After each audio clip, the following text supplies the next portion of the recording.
ബുദ്ധിമാനായ ഒരു കുറുക്കന്റെ കഥയാണ് ഞാൻ ഇവിടെ പറയാൻ പോകുന്നത്. തുടങ്ങിയാലോ?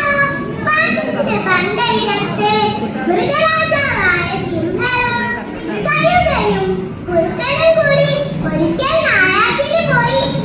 താമസിയാതെ തന്നെ ഈ നായാട്ട് സംഘം ഒരു കലമാനെ കൊന്നു. മൂവർക്കും നല്ല വിശപ്പുണ്ടായിരുന്നു. കഴിക്കാനുള്ള ഭക്ഷണം കിട്ടിയിട്ടുമുണ്ട്. സിംഹം കഴുകയെ വിളിച്ചു.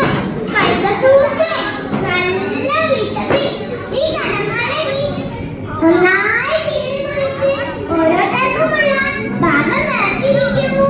കഴുക ഒട്ടും ആനന്ദിച്ചില്ല. 3 സഭമാറുകളായി അവൻ കലമാനെ വീതിച്ചു. 3 പേരും കൂടിയാണല്ലോ നായാട്ടിന് പോയത്. അപ്പോൾ 3 പേർക്കും തുല്യഭാഗം വേണ്ടത് ന്യായം തന്നെ. സിംഹത്തിന് കണ്ടു നിൽക്കുവാൻ സാധിച്ചില്ല.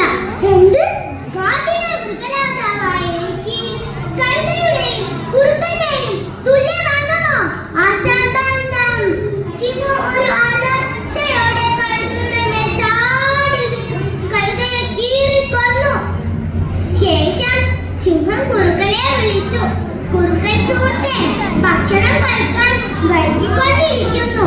നീ കലമാനെ വേഗം വീതിക്കൂ. വേഗം വേഗം, നിന്റെ മിടുക്ക് ഞാനൊന്ന് കാണട്ടെ. കുറുക്കൻ ഒന്ന് വിയർത്തു. അവനൊന്ന് പതുങ്ങി. എന്നാൽ യാതൊരു ഭാഗഭേദവും അവൻ മുഖത്ത് കാണിച്ചില്ല. അവനെ ഏൽപ്പിച്ച ജോലി അവൻ ചെയ്യാൻ തുടങ്ങി. കുറുക്കൻ എന്ത് ചെയ്തെന്നോ? വായിൽ കൊള്ളുന്നത്ര മാങ്ങവച്ചി മാത്രം എടുത്ത് ബാക്കി മുഴുവൻ മാങ്ങവച്ചിയും സിംഹത്തിന് നേരെ നീട്ടി.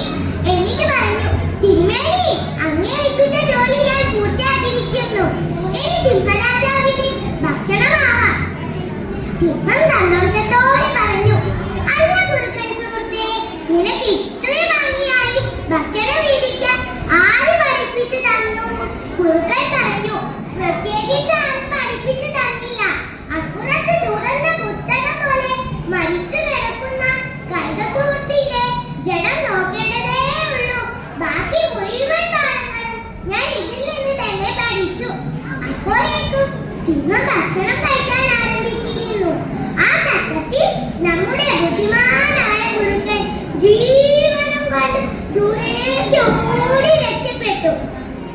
കൂട്ടുകാരെ, ഈ കഥയിൽ നിന്ന് കിട്ടുന്ന ഗുണപാഠം എന്താണ്? മറ്റുള്ളവരുടെ മണ്ടത്തരങ്ങളിൽ നിന്നും മടയത്തരങ്ങളിൽ നിന്നും പാഠം ഉൾക്കൊള്ളുന്നവരാണ് യഥാർത്ഥ ബുദ്ധിമാന്മാർ.